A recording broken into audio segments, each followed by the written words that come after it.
अगर आपको पता चले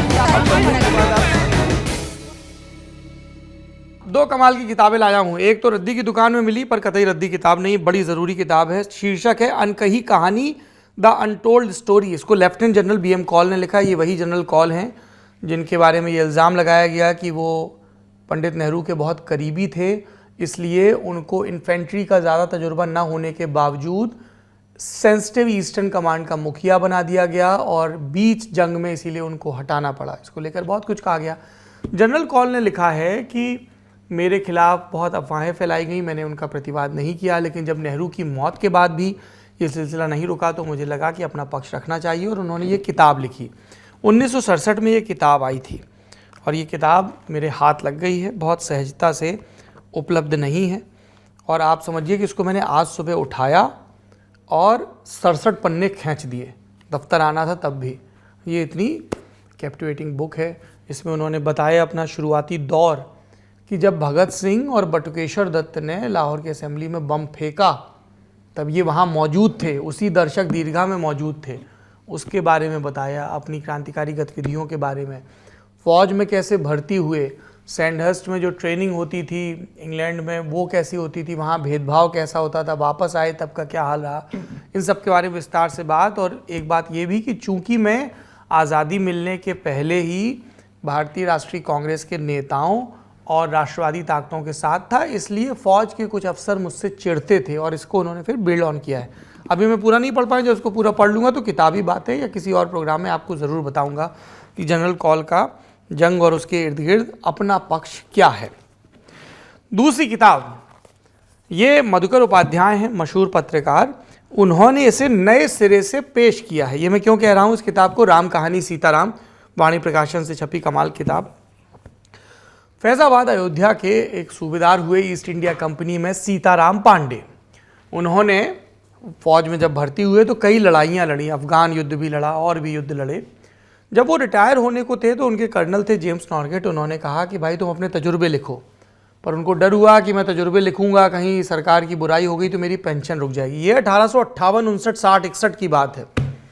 तो कर्नल नॉर्गेट ने कहा कि नहीं, तुम निश्चिंत रहो। तो इन्होंने अवधि में अपनी ऑटोबायोग्राफी लिखी राम कहानी सीताराम के नाम से, जिसे सीताराम्स डायरी के नाम से कर्नल नॉर्गेट ने ट्रांसलेट किया था। और जब तब तक ब्रिटिश क्राउन ने ईस्ट इंडिया कंपनी से भारत का कंट्रोल ले लिया था अपने हाथ में, तो तब जो यहाँ पर अफसर आते थे उनके लिए सीताराम्स डायरी पढ़ना अनिवार्य था, ये समझने के लिए कि उत्तर भारत के जो लोग हैं उनकी मान्यताएं क्या हैं।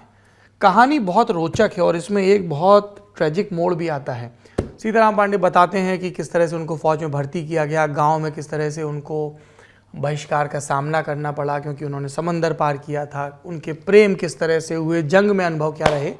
इनका बेटा भी भर्ती हो गया फिर फ़ौज में ईस्ट इंडिया कंपनी में, और बेटा बागियों के साथ हो गया जब 1857 की पहली क्रांति हुई और पकड़ा गया। अब उसको दी जानी थी मौत की सज़ा, उसके लिए फायरिंग पलटन के सामने लड़के को खड़ा किया जाना था। उस फायरिंग पलटन का मुखिया था Sitaram Pandey.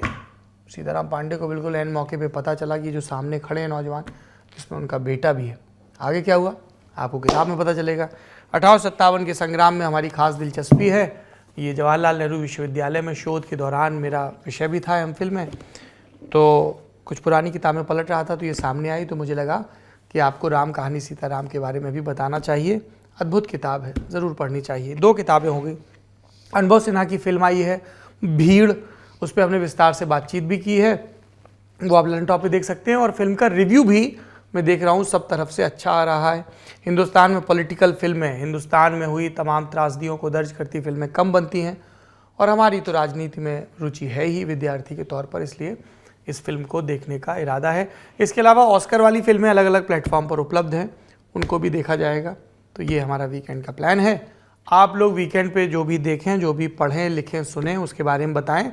Guest in the news room ज़रूर देखें क्योंकि हमने बुलाया है जनरल ढिल्लों को। जनरल ढिल्लों वो व्यक्ति हैं जो पुलवामा हमला जब हुआ था तब कश्मीर में जो 15वीं कोर है उसके कमांडर थे, चिनार कोर कहते हैं।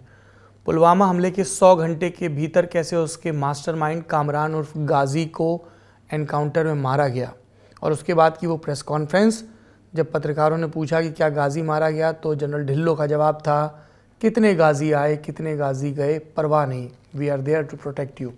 तो वहाँ से उनकी ऑटोबायोग्राफी का शीर्षक आया। हमने विस्तार से बात की, उन्होंने बहुत डिटेल में फौजी तजुर्बे बताए, अपने कश्मीर के ऑपरेशंस के बारे में बताया। उसके बाद पुलवामा जैसा एक और हमला होने वाला था, उसको किस तरह से न्यूट्रलाइज़ किया गया, 24 फरवरी के ऑपरेशन में वो बताया। अमित शाह के साथ क्या इनकी सुबह सवेरे मीटिंग हुई धारा 370 को निष्प्रभावी किए जाने के पहले, उसके बारे में विस्तार से बात हुई।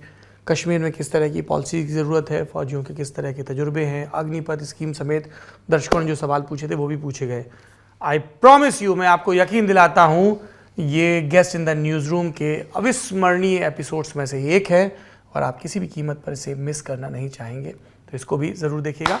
अमेरिका दौरे को लेकर कई मित्रों की उत्सुकता आ रही है। सेंट्रल पार्क का कुछ ज़्यादा बन नहीं पा रहा है, तो जिन मित्रों ने पहले मेल भेज दिए थे उन तक हमारी टीम संपर्क पहुंचाएगी और उन सब से किसी से टाइम स्क्वायर में, किसी सेंट्रल पार्क में, किसी से न्यू जर्सी में ज़रूर मिला जाएगा। और यूनिवर्सिटी ऑफ मिशिगन जो लोग पहुंच रहे हैं 7 और 8 अप्रैल को, उनसे तो वहाँ पर भेंट होगी ही।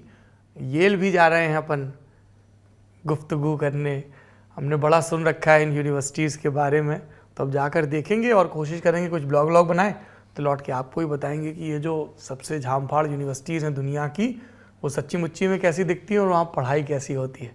आप अपना खूब ख्याल रखिए।